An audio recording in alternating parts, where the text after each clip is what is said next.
Hello, everybody. Welcome to the United Stand. We're here with the fan forum. Manchester United 3, Brentford 1.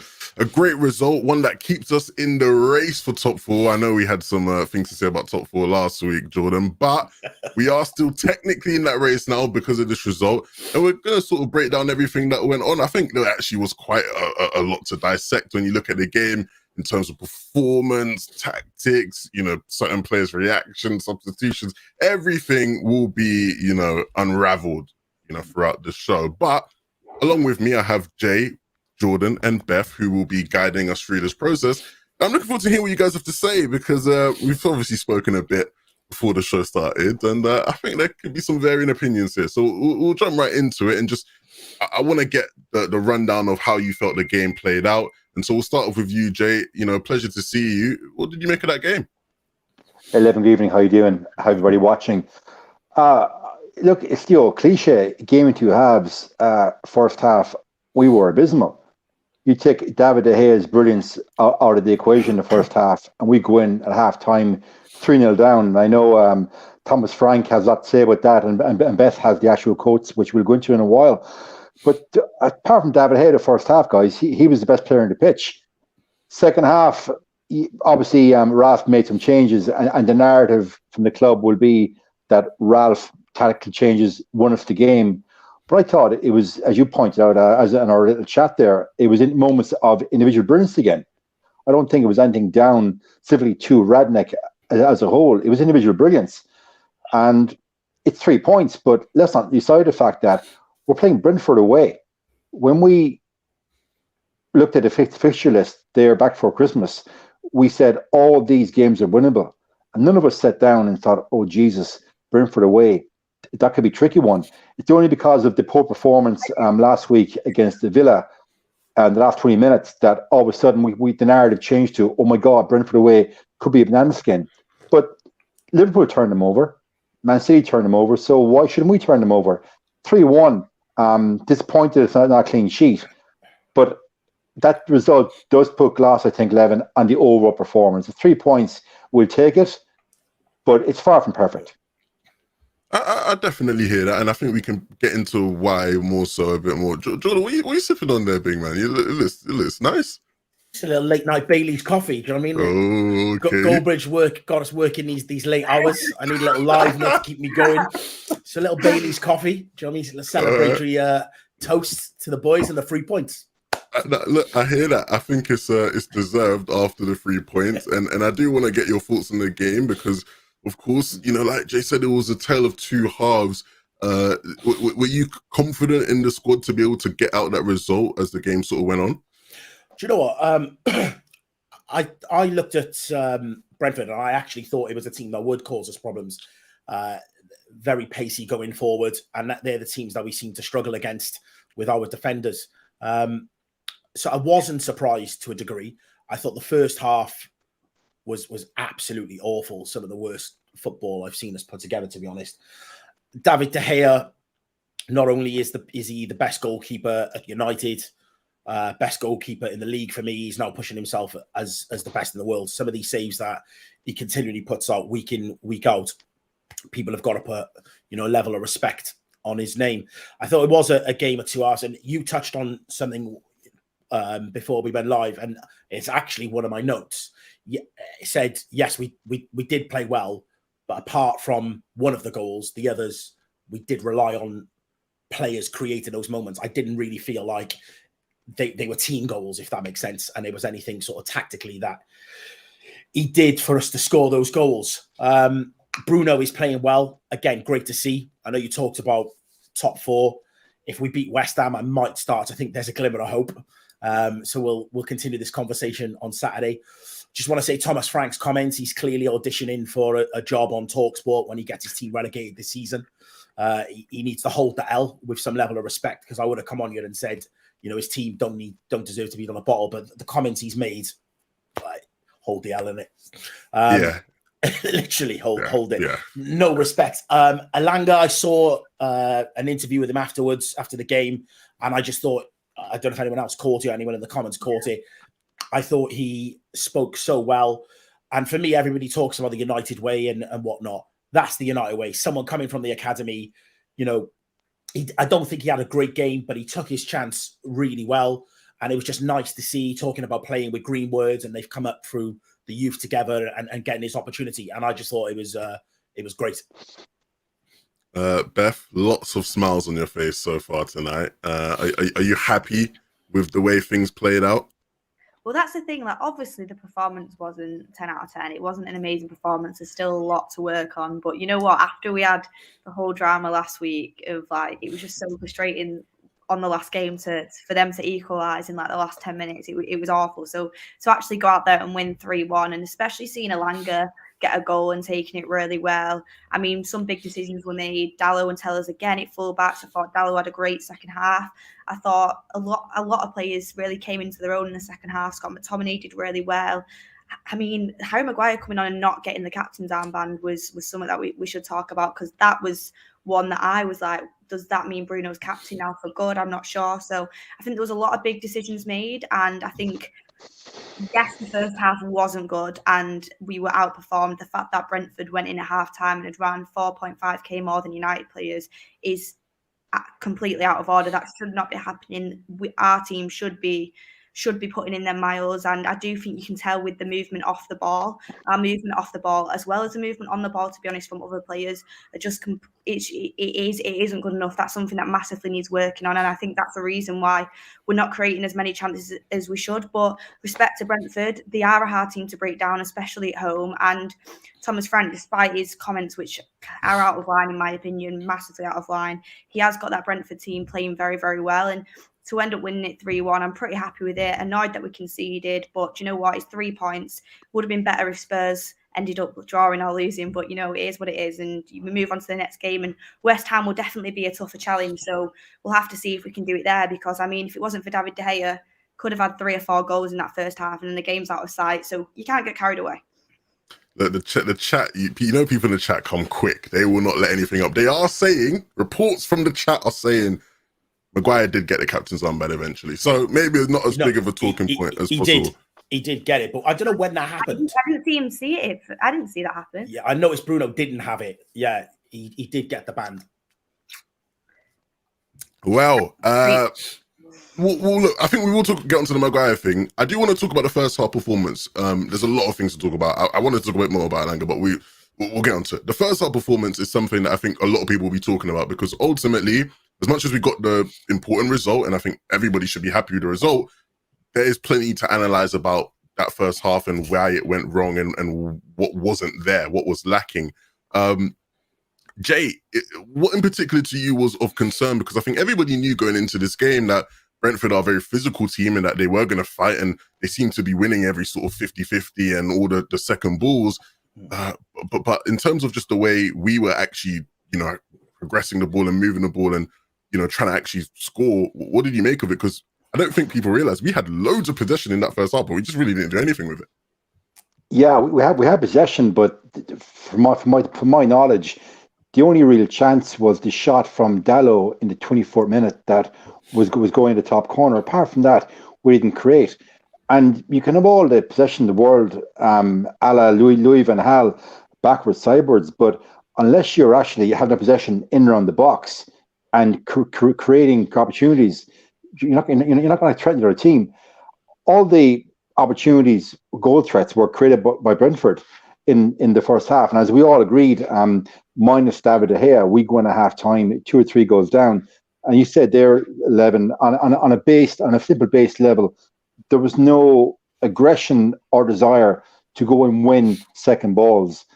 It was almost like we were getting Brentford a free pass. So in the first half, Brentford definitely, okay, I know, small stadium, 17,500 capacity, they're at home, first time playing at United in the Premier League, they are going to be up for it. But our players know that. They know the cauldron they're going into. But in the first half, they just physically, for me, didn't seem up for it. I know that's a very base level, but they didn't. And the possession that we had, it was all around the middle of the pitch. There was very little forward play. And then when we did eventually get anywhere near the box, passing was sloppy. Even Bruno Fernandes, I thought his passing was very sloppy in the first half. And Tommy's passing was atrocious. Fred can't just, okay, we'll go into Fred in a second, but his passing was terrible in the first half as well. It was like I know he got an assist because he found that one Brazilian fleeting moment of Brazilian heritage they seem to get now in the odd game. But overall performance, I thought he was a 4 to 10. He shouldn't be on the pitch. So the question I'm going to ask to everybody in the free chat: when are we going to see a 90-minute performance? We got a 30-minute performance against Crystal Palace. We got 45 minutes against Aston Villa last week. And today we got, I'd say, 30 minutes because the last 10 minutes we went to back five. Brentford come back into the game again. So until we start seeing consistency, 90-minute performances, progressing the ball from midfield to the forward to the front six, we're going nowhere fast. And when we play a real team like a Liverpool, a Man City, a Chelsea, a Spurs now, and albeit even an Arsenal, we're not going to be walking away with an easy victory where we can count on moments of brilliance. That's not going to happen. So everybody, and I've seen it's Twitter, same yourself, Levin, people now are getting drunk on, we beat Brentford. Oh, isn't that great? The local lad scored, Rashford scored. Yeah, lads, it's Brentford. So I think people need to put it in context. Well, I want to adjust a lot of the things you just said there, but first of all, I am going to do something that I never thought I'd be doing on the show.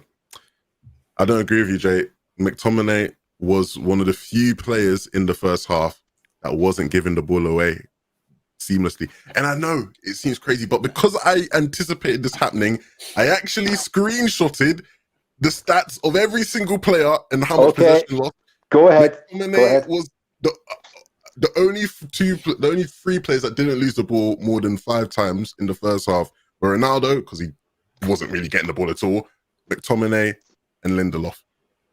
That's all I'm saying. That's all I'm saying. Can I just jump in? Let me just jump in on that. Yeah, jump in, of course.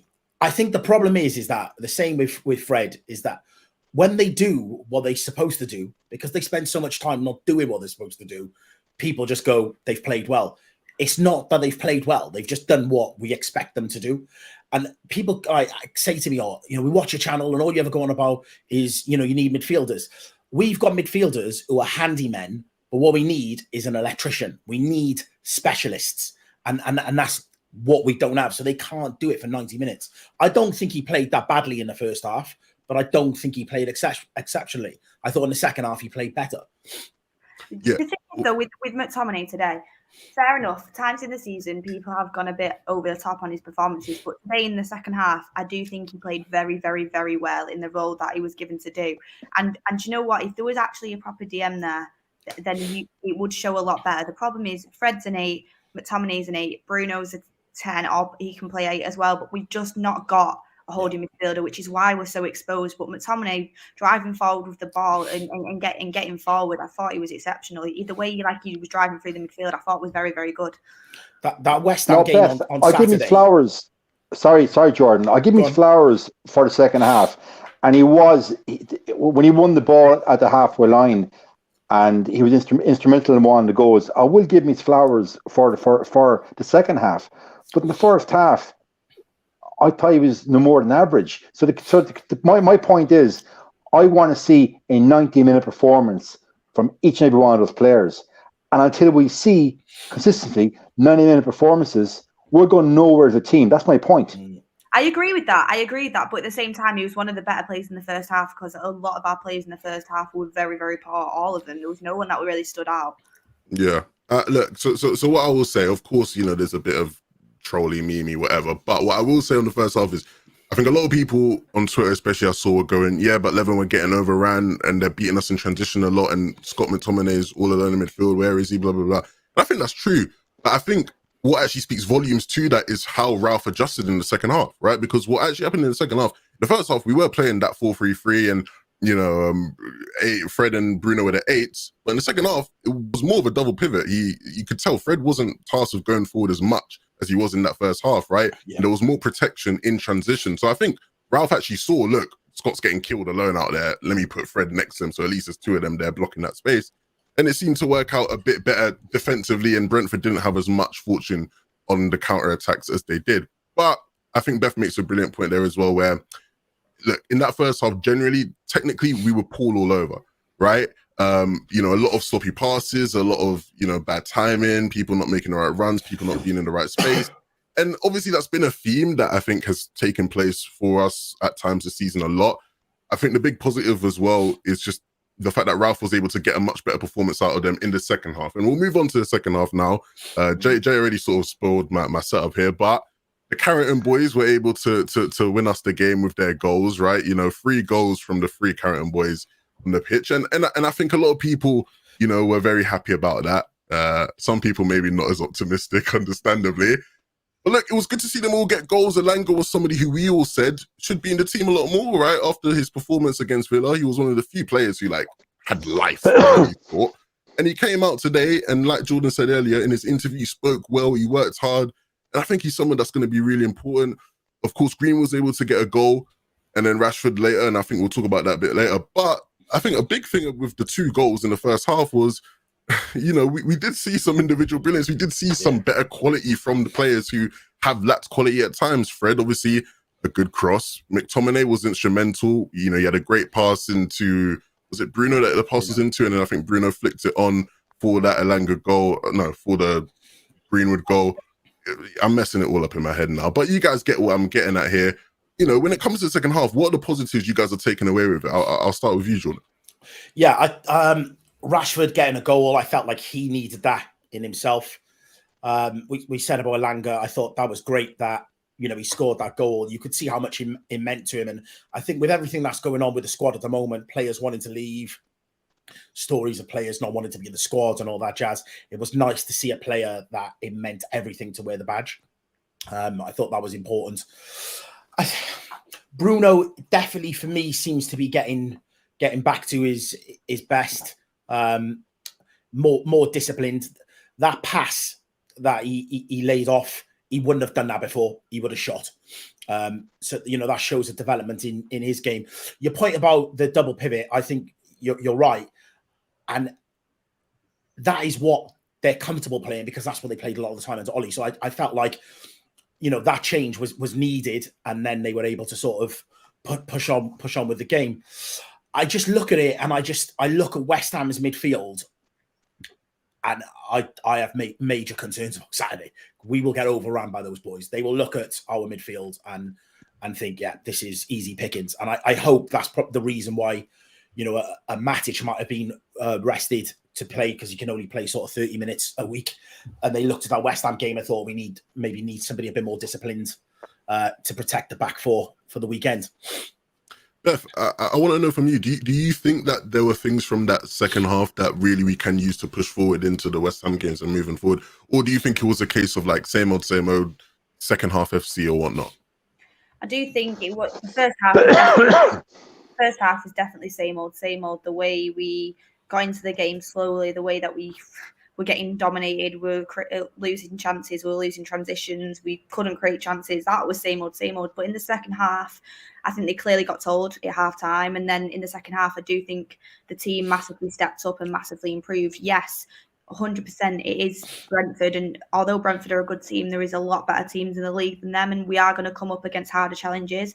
But I do think despite a few, I mean, Elanga's goal was individual brilliance. That touch and then that header I thought was great. And I thought Fred's pass was great despite his very average performance. But looking at that Ronaldo, when he chested it down to Bruno and it went to Greenwood, like that's a great team goal. When McTominay drove through the midfield, passed it off to Bruno, passed it off to Rashford, that's a good team goal. And I definitely thought they had a lot more confidence. And in the pinnacle of that was McTominay and Bruno in the midfield. Like usually it's not McTominay, but I do think like it worked very, very well with them two in there. I thought they started to dominate the midfield in the second half. That's not always going to happen. I assume against West Ham we'll go with McTominay and Matic will drop and McTominay will be allowed to get forward again. I assume that's how we'll go because it'll be more physical. You've got Rice and Souček in there. I mean, Fred will just get eaten alive. So I assume that's why he's getting rested. But in terms of Elanga getting that goal after his great performance at Aston Villa and his performance again today, Bruno passing off to Greenwood because Bruno knows Greenwood needs a goal. Like that team performance, like everyone buzzing for Rashford and he got the goal. I do think that shows a little bit more team spirit than what we've been seeing. And I thought in the second half, there was a lot more discipline with the passing and people seem to be working together a lot more. So I was very impressed, and we need to move that on to the next game. Like, we need to keep building on this chemistry, keep building on what positions players need to be in and what roles that people have. Like Jordan said before, a lot of times we look like each player doesn't know their exact role, and that's a problem. Players need to know their role. Is Scott McTominay holding midfielder? Is he going to play box to box? Is Greenwood a striker? Is he going to have to learn to play that right wing position properly? Like, what is actually going on with these players? And as soon as that's sorted out and they've got a more clear idea, they can start working harder together. And I think it is definitely a game to build off, and I think it was definitely a result that team needed. Well, I like the fact that you mentioned the team camaraderie, because I think that was definitely a big thing, especially like the celebration, seeing people all together, happy, smiley, whatever, was cool. But I think a big talking point from that game that will come is Cristiano Ronaldo was obviously substituted off, and we'll get into the reasons why. But I think the big thing that everyone's discussing is the fact that he didn't look happy. He didn't look happy whatsoever. And eventually we actually saw, like, it played on, you sort of think, oh, he's been subbed off, he's not happy, he'll sit on the bench, whatever. Like, he just kept on sort of sulking on, and they kept showing him on the TV. Eventually, we saw Ralph actually sit there and talk to him as well, and like try, you know, sort of give him the explanation or whatnot, calm him down. What did you guys make of that? Because obviously he did the whole interview talking about, you know, young players and right mentality and attitude. And I think people will look to use this against him. Jordan, do you think there's anything in it, or is it nothing? It looked like a boyfriend had upset his missus and was trying to make up to on a night out. Look, I again, it's one of those that will divide the fan base. But for me, I'm happy about it. 70 minutes in, he's played up top on his own. He's fed off scraps. There might be an opportunity for him to nick a goal. He lives for goals. Goals make him young. That's what it is. He's like a vampire. Drinks blood, feels young. He scores goals, he feels young. Ralph took an opportunity for him to add goals to his career, so he is going to be peed off. And I like that about him. I like that he cares that much. Like, yeah, he might go about it in a way which might be a little bit OTT, but he's one of the best to ever do it. He's entitled to be like that. I don't think it's anything bigger than what it is. I think they sat down, they made up. He'll take him out for dinner and pay for his taxi home, and I'm sure he'll be okay. Does Ronaldo need it is the question. Look, Jay, did you understand the substitution and the reason behind why Ralph did it, or were you sort of a bit perplexed by it, same as Ronaldo seemingly was? Okay, first of all, I look at it from Ralph's perspective. His perspective is going to be Ronaldo is back from hip injury, and I really need this guy against West Ham at the weekend. And we are leading 2-0. And I suppose in his rationale, we're not going to let history repeat itself and concede 2 goals again and drop 3 points. So for that rationale, I thought the game is won. I've got to protect my best asset. That's what I think Radnick was thinking. And yeah, I agree with every word Jordan said. You have a mentality monster, the GOAT, as we referred to him as. If you compare to him like Michael Jordan-esque, like Phil Jackson didn't take off Michael Jordan when the Bulls were leading the Lakers by 20 points, did it? No, because Jordan still wanted to pop some threes in the last couple of seconds to enhance his stats. And obviously, as we're all going to touch on, I'm sure everyone in the free chat is going to say as well, leading 2-0, 20 minutes to go, the game is stretched, and Ronaldo, who his last goal he scored in the league was against Burnley. So Ronaldo definitely thought, right, 20 minutes to go, there's goals here for me today, and I don't need to pitch without being in the score sheet. So when he came off, his dissatisfaction, to put a nice word on it, was very, very evident. And to be honest with you, I don't blame him. Someone like that, who's a born winner, they've scored goals all the career at, clutch moments. They don't want to come off. They want to play every minute of every game. So, but you have to understand it from both perspectives. Nah, I think that's fair. I think ultimately, right, you probably don't get to where Ronaldo's gotten to in life if you don't have that bit of fight about you where he just wants to be on the pitch at all times. And look, I think one thing that's important to note is Rangnick sort of stuck by his word, right? After the game against Villa, he did talk about how, look, he does wish he would have shored things up a bit, brought on an extra centre-back or whatever. And I think he did that. And it was very similar to something I've actually seen West Ham do quite a bit this season, where obviously our block wasn't as compact as theirs, but we sort of added the extra defender. We were a bit more compact at the back, and then we sort of left the two outlets on, right? Where you have Elanga, you have Rashford, and they ran and they can, hit on the break and really just beat teams that way. And of course, Rashford did get his goal. Sir Dr. Mr. MBE, Sir Rashford, good to see him get the goal. I think a lot of people know he needed it. His confidence has been in the mud. His performances have been in the mud. Beth, are you happy to see Rashford on the score sheet? Where are you at with him right now in terms of the squad? I think he's competing with Elanga for that spot. I don't think many people will take it off Elanga there right now.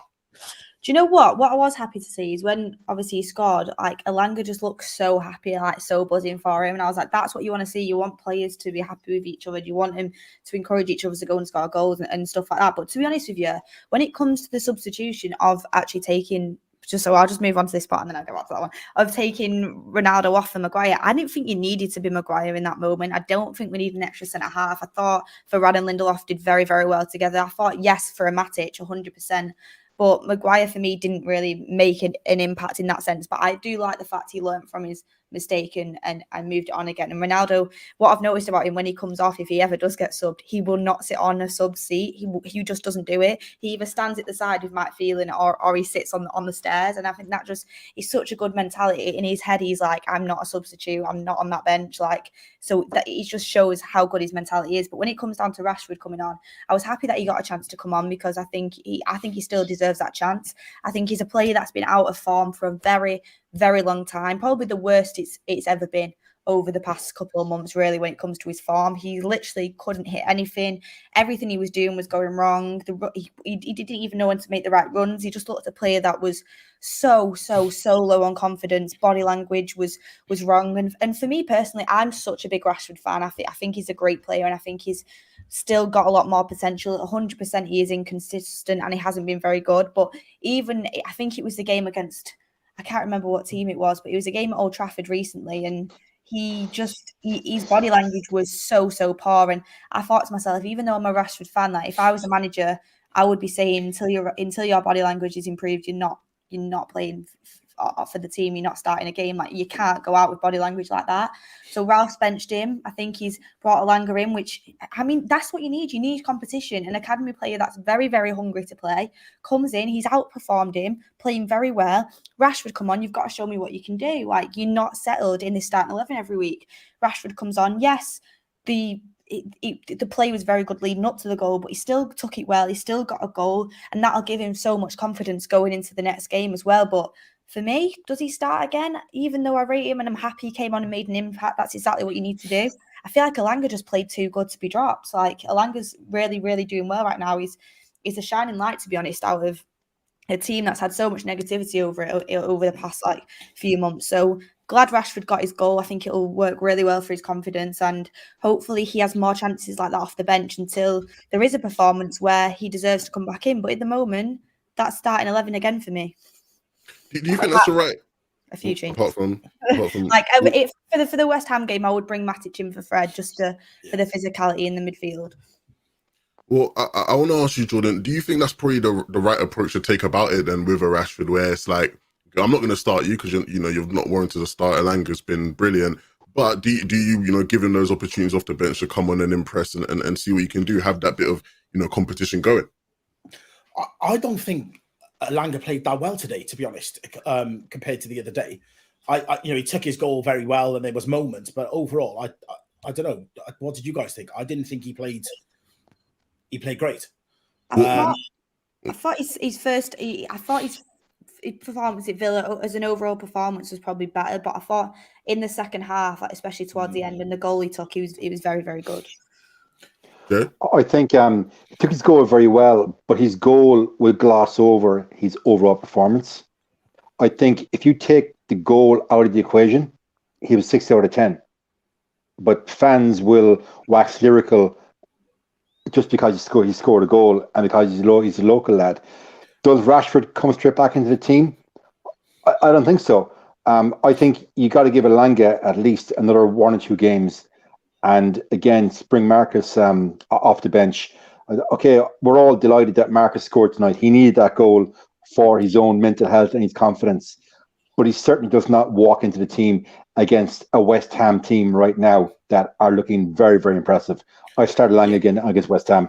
Yeah, no, I agree with you. I would start him again. I was just talking about today's game. I didn't think that he was, as good as he was against Villa. I thought he was much better against Villa. For me, the change would be Fred for Matic. I think that midfield battle is where the game's going to be even more won and lost against West Ham. And also, I don't want to see Harry start. I really thought like Lindelof and Varane played well together. I really don't want that partnership to be broken up. And it'll be interesting because, was Harry dropped? Was he not dropped? He's coming out saying, he's just coming back from injury and whatever. Be interesting to see what he does on the weekend. But for me, I would start the same centre backs again. I think it's actually worth discussing the Harry Maguire thing, guys. I think it is. For me, Levin, I don't know how you view it. You've got a very good tactical brain. But I think when we went to a back five and set back, I know we had the width there, but I felt we actually invited Brentford on way too much. Yeah. And a better team sitting back against the back five would have put us to the sword. I firmly believe that. I think putting Maguire into the back five completely upset the apple cart. Delot was having, I think, one of his best games for the club. Lindelof, who I have criticised in the show multiple times, looks very confident playing beside Varane. Very, very confident. And I do believe, like Varane, he's like the silent assassin. He doesn't do anything spectacular, but he does the simple things consistently, perfectly, over and over again. That's what you want out of centre half. So for that, Lindelof is playing with a lot more confidence. But Maguire in that back five today, I thought that just put them in 6s and 7s. I don't want to see Maguire near that side, personally. Yeah, I agree, Jay. I'd always rather bring an extra midfielder on than another centre-back. I feel like you're asking for the line to drop deep, and I'd rather hold them further up the field. Can I just say in the comments, like, guys, you're allowed to say that an academy player didn't have the best of games. Like, I'm not. I'm reading some of the comments. I get absolutely shelled down. I didn't say he was bad. I just didn't think he was like amazing today. I thought he played better against Villa. His goal was extremely, extremely important in getting team momentum and getting. It's the first goal, and he took it very, very well. And for that, he does deserve credit. I thought it was a good finish. Yeah. Oh, sorry. It's just funny because as soon as you said that, I just see someone in the chat saying, "Hey, I'm like, yeah, I'm like, what is going on?" And again, I said I would start him against West Ham over Rashford. What? Like, let me live, man. Let me live. You did say that. You did say that, guy. Let that guy Jordan live, man. Allow the guy. Look, I hear what you guys are saying because you're right. The game state definitely changed. They were much more on us, towards the latter half. And look, they did get a goal back, right? I was really disappointed that we weren't able to keep a clean sheet because as much as I didn't think the performance was, anything phenomenal, right? I did think, let's do David De Gea right. Let's do him justice. Let's protect him a bit and get him the clean sheet. And we couldn't quite pull that off. But I think overall, right, again, I think people are going to say, look, we can't get ahead of ourselves. It's against Brentford and whatnot. But I think overall, as long as we keep getting results in this direction, I think we can be somewhat satisfied. We know where we need to improve. We know where we're weak. If we're being real, like some of the problems we're discussing in this game, it's like, yeah, well, of course, McTominay's the positional sense as a lone six isn't going to be great. Right? He's not a lone six, right? Of course, Brentford are winning a lot of the second balls, or a lot of the players they had on the pitch are just better physically than ours, right? You get these things sometimes, but we were able to get the win. But now we have another important game coming up, one against a side that is directly in competition with us, a side that has shown that, one, they can be very solid defensively, very compact, very hard to break down, and they have great outlets who will beat you in transition and will cause you issues, the likes of Jared Bowen, Antonio, Benrahma. Again, another situation, Jordan, where I'm going, this isn't an easy game on the weekend. You've already talked a bit about what you would change, but I'd love you to go in a bit more detail and what you think comes in that West Ham game now. Yeah, and I think one of the point is it's Moyes. Any team that Moyes manages against us, he will literally rile up to go against us. Even more of a reason I'm thinking of the game, I'm thinking of the midfield. I don't want Antonio up against Maguire. Like, I don't want to see that. Like, there's no need to see that kind of violence. I don't want to see it. So even more reason to start the centre backs that started today. I think they've put together a great West Ham team. I've got a lot of really, really good friends that are West Ham fans, and they really do believe that this year they are getting into the Champions League spots. They really, really do. And where we were saying the other day, 11, about, let's not even look at Champions League. Actually, look, game in hand. I know Spurs have got a couple of games in hand, but points on the board are obviously at a better look, and they're currently in that Champions League position. So, yeah, for me, I think Matic needs to go in there. That midfield of theirs is probably their strongest part of their team. Rice is an absolute baller. You know my views on Rice. I'd love him at United. Bowen, again, class. You look at their team and how many of their players would you say I'd take them at United? There's quite a few. So, yeah, for me, Fred would come out. I'd happily not start Fred another game this season if we could. Matic goes in. Centre-back stay. I thought Delo played well again today.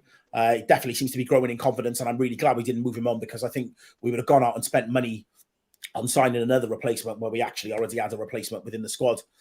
Ronaldo up top. I just think we just need to find a way for that transition from midfield to attack to just give him some more. He's literally living off scraps. There was a couple of crosses that went into the box, and I thought, Ronaldo's going to get on this. And you look, Ronaldo was nowhere near the box because he'd already dropped so deep and just couldn't get there then when play broke. So for me, yeah, Matic and start the centre-backs, and Elanga starts again. Guys, in the comments, Elanga starts again, guys. I don't hate youth. Somebody just put, great, Jordan hates youth. Hey, that's class, man. Hey, look. And you know what? They're not going to let you have it now. Every show from now on, they're just going to mention that. Look at this geezer. Jordan would prefer Dan James over Elanga. Louder Welshness, man. When Elanga starts getting consistent game time and being one of our best players, Jordan, you're just gonna like a fool, really.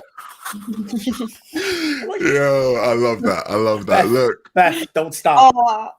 Don't start. Actually, yeah, Beth. Wait, hold on a minute. I'll take that from anyone. Beth, don't just try it, man. From you, okay? We can pull up a lot of Beth's howlers on this show. Beth, is there anything you're doing differently? Cool. Don't even start. Well, look, I didn't. Look, you didn't have to. On the fence. All right, cool. All right, cool. Look, the West Ham game, Jordan mentioned how strong their midfield is. Last time we played them, I wish we could play a video clip of this, right? Last time we played them, we were saved by, or not play them in the Premier League, I should say. Sorry, we did lose in the Carabao Cup. But last time we played them in the Premier League, we were saved by David De Gea in the dying moments of that game. Penalty saved by, who was it again? Noble. He got subbed on and didn't even score the pen. Howler. Can we do this again? Can we go there? Or can they come to us and get a result? Beth, are you confident that we can actually do it? I'm not confident, but I do think we will win this game. I think that game, this is what United does to you, doesn't it? You end up winning one game and the next game you think you're going to win again. But I like to be positive, and do you know what? It could go either way. They could win, we could win, but based on our performance today, based on the confidence, and no, it could though. It could go either way. It depends what Manchester United team turns up. Genuinely, it actually does. But I do think if I was going to put money on it, I'd say that we'll win the game if he makes the right substitution for the midfield, which is bringing Matic in. And I hope he does that. I hope that Fred assist doesn't mean he keeps him in the team, because I do think he will just get lost in that midfield. But West Ham are playing very, very well. Bowen's playing very well. All their teams that's another team that seems like they've got a lot of togetherness, and they'll think that they can come to Old Trafford and get 3 points. 100% they think they can. Moyes will definitely want to. He's a little bit more up for it when it's Manchester United as well. So yeah. I think you definitely have to fear them. You have to know what the strengths and the weaknesses are. You've got to watch on set pieces, especially midfield battle. But I think if we're well drilled enough for that game, I think we've got a good chance of winning it. And if we do win that game, you start to get a little bit more optimistic. Brentford, West Ham, 2 good games to get 3 points at, and you carry on. Hopefully, we see a run of results. And you know what, Levin? I'm really annoyed at you right now because people are saying in the chat, Beth, are we still going to win the league? And I'm just, no, like, stop. Like, just stop. It's the Champions League now, like, guys, come on. Yeah, Well, guys, get to know, man. Get on that, updated. It's the Champions this time last League. year, we were top of the league. This time last year, Beth, do you recall? True. This time last year, we were top of the league by 8 points. It was. Sorry. This time last year, we were 8 points better off on top of the league this week last year. What are you trying to say, Jay? I'm trying to say. No. No. Hey, I'm the last one on the show to get carried away with any drivel. But listen, lads, West Ham last week got beaten 3-2 by Leeds. Jack Harrison ripped that defense open. And I think Cresswell and Diop last week, for me, looked poor. Now, I only saw extended highlights. I'm not going to lie and say I watched the whole game. But from my viewing of it, Moyes went with a 4-5-1 and packed his midfield against a Leeds team that I didn't think Jack Harrison had a hat-trick in him, but Rafinha was pulling the strings. So, Antonio against, God forbid, Maguire. Those two are not even playing the same sport, let alone the same weight class. So I want to see Lindelof beside Varane. I agree with Jordan. But again, if he plays that 4-5-1 formation, I think our midfield will get battered. I'm just looking here, lads, last week, right, at the 5 that Moyes played in midfield. Just bear with me here. I'm on the Premier League app because I just want to get clarity on who he actually played in that midfield. Because one, he asked the question, how many of that West Ham team will we take? That midfield last week, there was Fornals, Lanzini, Vlasic, Gerard Bowen, and Declan Rice. I would take Gerard Bowen right now over Fred and McTominay every day of the week. All day. Yeah, exactly. He's not the same position though. He's not the same position. But I'm saying, if you had a pivot option right now of Gerard Bowen and Declan Rice in a 3 over a McFred, what are you going to pick? So their midfield is head and shoulders above us. Now I know Antonio, his form is a bit hit and miss, but the last 3 games he's been getting assists and the odd goal. But if we're up against a 4-5-1 formation, I fear for us. I really do, because we are going to be out-muscled and outmanned. And I don't think we have the legs in midfield to take on the West Ham side. I'm very worried. I do hear what you're saying, Jay, but Bowen is a winger. Like you know, I know he's a winger, but he's a winger. He's a winger that has, and we use the phrase so many times, football IQ. He's a winger that when he sees his midfielders overrun, he has the IQ to tuck into midfield, and he links very well with his fullback. We don't have wingers that have the football IQ to do that. We have forwards that think they're wingers that could be forwards, but we don't know yet. They're not, as you would call, atypical wingers. Yeah, let's not play a game of what duos we take over McFred, because I'd take a Snickers duo over McFred. Oh, so, yeah, we could be here all day, couldn't we? So. Yeah. I thought you were about to just keep on riffing into them. Fair enough. Comment of the night. Go again. Mars duo, double decker duo, like any Twix. duo, I would take over. Twix. Yeah, I'm all good. I'd even take a bounty duo over. I don't mind, like whatever. So yeah, we could be here all day. All right, cool. That game is very important. I think it's interesting what Rangnick will do, because he obviously talks in a press conference about us wanting to play the 4-3-3 now. And in the first half, I think when he said it, there were a lot of people excited, and there were a lot of people very skeptical, like myself, where I went, okay, I hear that, but who's your pivot? Like, who's your single pivot player? Is it going to be Matic? We already know, as much as Matic is great, and I like Matic, Matic is one of my favorite players, but he does lack intensity now. He's not, the runner that he can't really run as much, period. Is it going to be McTominay, who we know just that's not his game, right? He's better when he's playing as an 8, attacking the box from deep, whatever. You know, moving forward in that game against West Ham, is he going to persist with the 4-3-3? Do you guys think that's something that we should stick with as a system? We saw him tweak it in the second half of this game. Will he go into the West Ham game with the tweak, or do you think we will just sort of reset and just go right back at it? I'll start with you, Beth. I think we'll see a similar the same formation as what we played today. I do. I think we'll see the 3 across the middle. I think Matic will hold. Scott will be more box to box, and then Bruno will be slightly more of the 10, but still playing a little bit deeper in the midfield, which we saw a lot of times today. A lot of times Bruno was actually carrying the ball as well from deep through the midfield, and I thought he did it very, very well.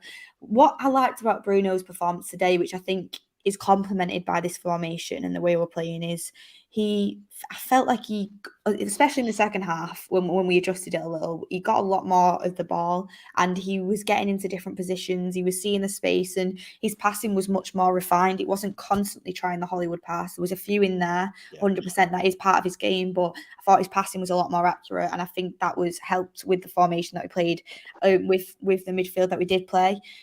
Obviously, people in the formation can be improved. Like, we needed CDM so badly. No one's taken away from the fact today, even though we did win the game, like the amount of transitions that they won and they went through on goal. And if it wasn't for David De Gea, they could have been 3-0 up at half time. Like, it was that clear cut and it was that bad. Like, the midfield did lose a lot of the battles still.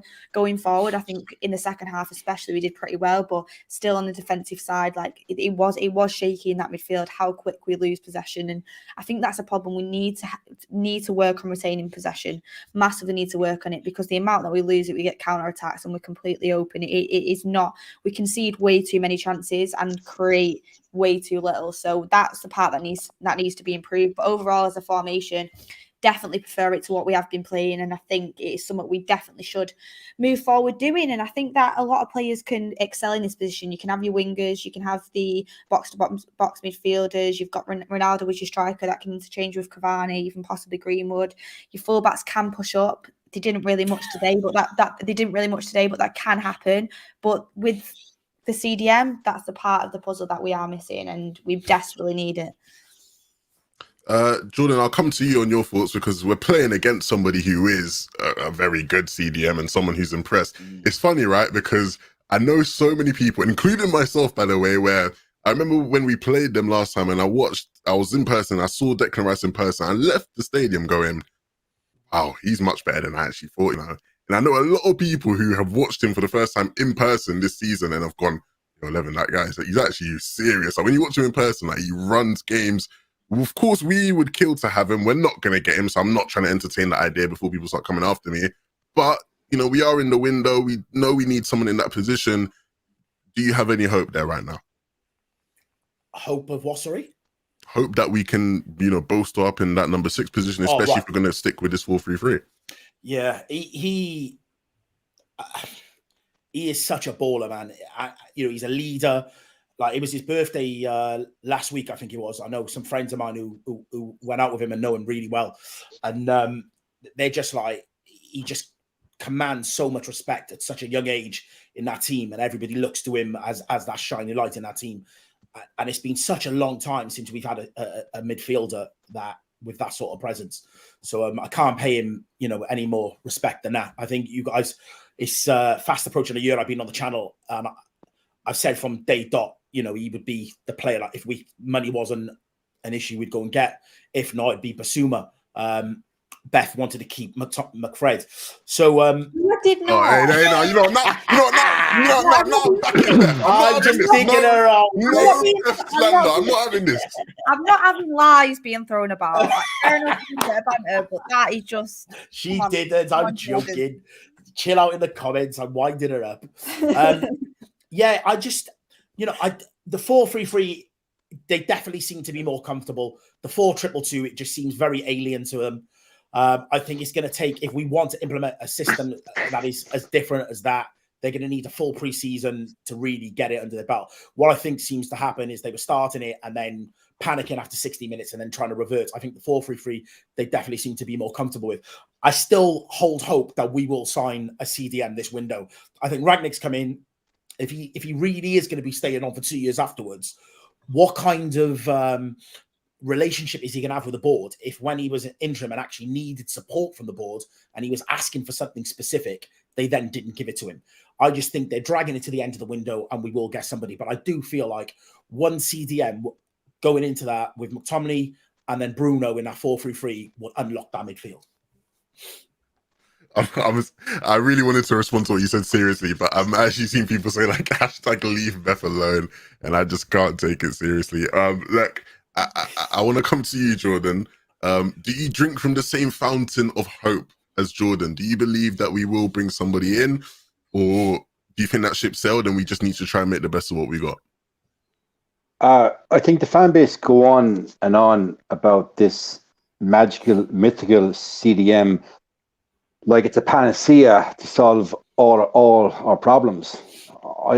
You can bring in a Basuma or Zakaria in January, yeah, by all means, but I don't think it's going to magically solve all the problems overnight. I still don't believe we'll get top four even with getting CDM. I really don't. I think the problems go far higher than Radnick and far higher than players throwing the toys out of the pram regarding training and whatnot. So yeah, it'd be lovely to get that CDM, but I don't think it's going to provide the magical answer that the fan base is searching for. That's my personal belief on it. I want to know if any of you guys disagree with that, if you have anything to rebuttal with that. I think that it will massively improve the team if we get a proper CDM. Like, it has to be an elite level one, though. Like, I think Declan Rice comes into that team and makes a massive difference. I think. Yeah, but Beth, January. We're not going to get Declan Rice in January. Oh no, I'm not saying in January, but I'm saying if we had a CDM come into that team, it would massive problems would be solved. Not every problem by any means, but it could play players in the proper positions in the midfield. You allow players to get forward a little bit more. Someone holds the position, less turnovers, less pressure on the defence, less pressure on the fullbacks. Like, I do think it does make a massive difference. Yeah, it'll make a massive difference if we get an elite one, but we're not going to get an elite CDM in January. We all know we need a CDM. Personally, I think we need two. I think we need an elite CDM and we need an understudy. We do. Yeah, that's what we need. We actually need two, not one. Yeah. I said this the other day. I think we need with two midfielders short. But listen, I'll take one at the moment. Are you saying, Jay, that we can't get one in January because the board won't sign one, or there isn't one available? Oh, Zakaria's low hanging fruit. Was he 6-7 million? The club in Brazil that Pereira is at have offered 10 million for Pereira. Like, you bite the hand off for that, but our Muppet board are looking for more money. If they offered 5-6 million for Pereira, I'd bite the hand off. Would you not? A report came out during the week that the club had looked for 50 million for Phil Jones. So we are seeing that when it comes to doing simple transfer business, we're almost found wanting. We'll overpay for the wrong player at the wrong time. We'll pay him too much wages, put him on a long contract, and then we can't get rid of him. Or then we get rid of him on a free. Now, I'm not singing out any one player. I'm sure everyone in the free chat can surmise whom I may be referring to. So the problem with this club is the higher ups. I don't believe Radnick is going to be the manager come next September. I don't believe that for a second, because I think now he realizes that he's bitten off a lot more than he can chew. And I think he'll be happy to move upstairs when the time comes. Yeah, I think a lot of people probably are starting to come to that same sort of feeling in terms of, you know, what happens after this time. And I think that's why a lot of people probably are satisfied with the fact that we are just sort of getting results, right? Because as much as performances haven't been great, you know, it's almost like people are starting to get the approach that I had with Carrick, right? Because I remember saying on the show many times when Carrick was here, I don't care if we play Dross for 90 minutes. I don't care if we, we're playing like Fred and McTominay as our two strikers.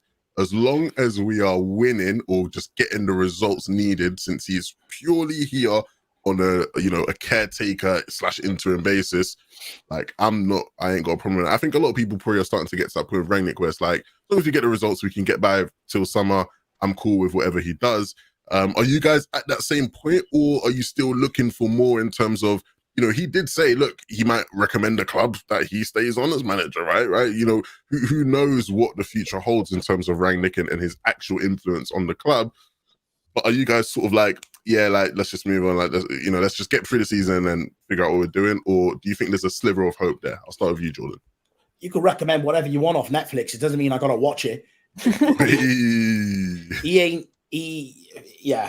As much as I, was hoping for him to come in and have this radical improvement, I just don't think he's the right guy long term, and that's totally fine. He's going to come in and hopefully shore stuff up for us for the right manager to come in. I think it's a big job, and he needs a big character, someone that's going to stand up head and shoulders with the other managers in the league. On a lesser scale, I look at the impact Gerrard has had going to Villa, has managed in the SPL, but his reputation means that he just commands a certain level of respect. You see what's happening now with certain players that are like, I want to play for Gerrard. He doesn't have the back catalogue as a manager, but because of what he's done as a player and whatnot, people want to play for him. I want a manager in our dugout that people are like, no, this is who I want to go and play for. So I respect the job he's done, and I'm happy for him to move upstairs and have a football man upstairs that can implement a philosophy in the board. Beth, are you in agreement there? Yeah, I'm in agreement. I think it's a tough job for him to take on. I think, to be fair, even though results haven't been there, like, we have seen improvement in some areas. I think defensively we've got a lot better. I think he's made some good calls, some big calls that needed to be made, and I think he speaks very well in press conferences. I do think that the board, it's completely so out of order to not buy him that CDM that he can obviously desperately wants. He said he wants to play a 4-3-3 with a 6. He said he wants a midfielder practically, and they won't do it, which is a shame. But I'm happy for him to go upstairs. I think the way his past experience, the way he's built clubs and the transfers that he's made in the past, I think he warrants that job, and hopefully he has a little bit of say on who comes in, because I respect his footballing opinion, and I think I agree with Jordan the fact that we need someone to come in that is big, that demands respect, and hopefully we get that, and someone who can really implement himself on the club. He makes the decisions, he's the manager, and hopefully we see that, and we see some sort of a reset come the summer. I feel like we have moved very far away from the Brentford game, but understandably, I will come to you, Jay. Feels like a Thursday night show. It does to some degree, but I'll come to you, Jay, on this. There were loads of reports, sort of before that, about certain candidates. Do you think we're getting closer to understanding who that person will be, if not Rangnick, or are you still sort of just, waiting to sort of figure that out and assessing different people? Well, obviously the popular name that's been bandied about in the media is Ten Hag, but I read a quote from Ten Hag 2 days ago that basically said that Ten Hag wants to work for a club. Now, I can't remember exact quote, that basically shares his philosophy, gives him the raw materials he needs, and won't stab him in the back. That's not us. That's not Manchester United. No, I'm paraphrasing Ten Hag's quote. I wish I had it in front of me, but I don't. So look, I think we're all in agreement that we've wanted for as long as I can remember people with a background in football administration, football management, and to be upstairs and make the football decisions, because obviously this club hasn't been a football club in quite some time. So I'm happy for Rangnick to go upstairs and, yield his, I hope his experience and his influence on the people around them that have been making bad calls for the last couple of years. I know as a fan base, we park all the blame at Woodward's door, but surely Woodward had to be getting advice from other individuals. He didn't pull, for argument's sake, Alexis Sanchez out of his ass in that transfer window. He got advice from cohorts around him that was a good deal to do. I'm just picking that as one example. So finally somebody is up there at board level that can literally pull back the money men, pull back the marketing men. So no, guys, take a step back a second. This player, is it right for us? Yes, he'll sell jerseys for you in Asia or whatever. Yes, he's got a social media profile. But what I want to put a round peg in a round hole in a football context, on the club needs this caliber player, this type of player, not signing somebody anymore because of the social media influences, which is what I believe we've been doing as a club. So for me, I'm glad this man is moving upstairs. I don't think he's going to be the manager come May, and I stand by that. Barring winning the Champions League, but with that midfield, winning Champions League.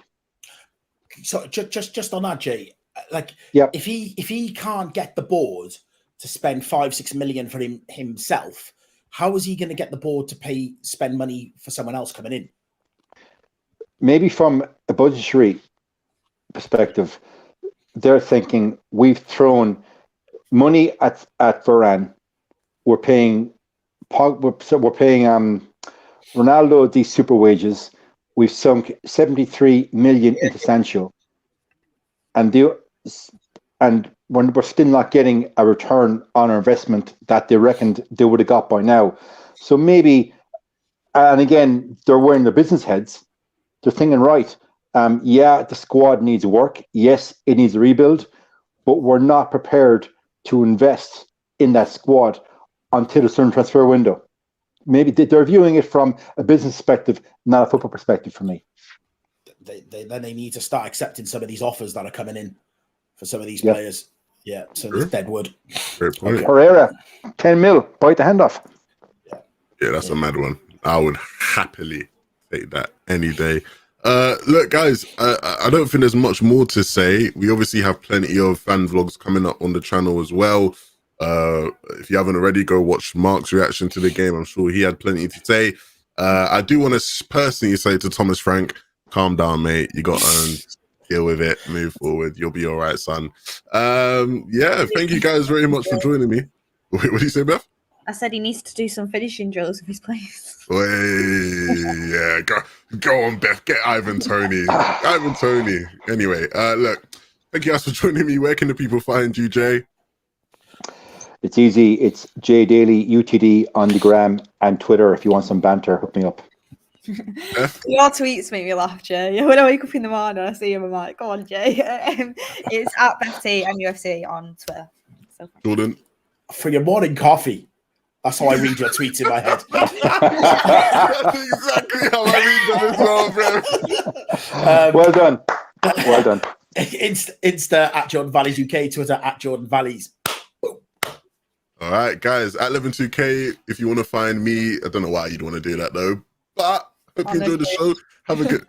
Oh, sorry, Beth. Hope you enjoyed the show. We'll see you all very soon. Have a good night, everyone. Peace.